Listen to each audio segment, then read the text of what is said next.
though the Gators came up just short at the College World Series, but the team did set a program record for wins, going 54-17.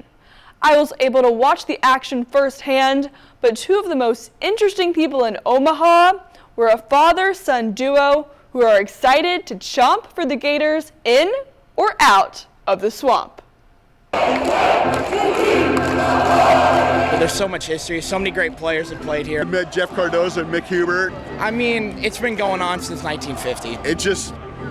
It's a Gator family, it's a Gator nation. I love being a part of it.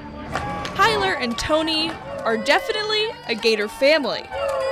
The father and son have been cheering on the Gators in Omaha since Tyler was a toddler. The entirety of what we've been doing my entire life, so to do this more is just the best. It's really great. Tony dipped Tyler in the culture.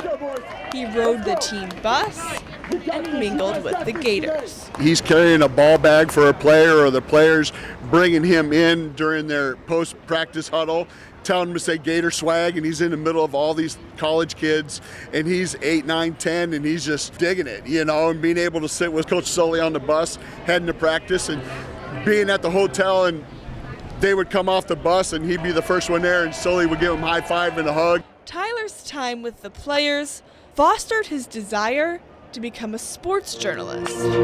Not too many 4, 5, 6-year-olds that want to sit and watch a baseball game and understand and ask questions and everything. He was one of them, and so it's kind of been our thing. Tony DeRamus grew up working games at the old Rosenblatt Stadium in Omaha. Now he takes his son Tyler to the games at Charles Schwab Field to cheer on the Gators. When our team's here, it's awesome. Tony grew up in Iowa.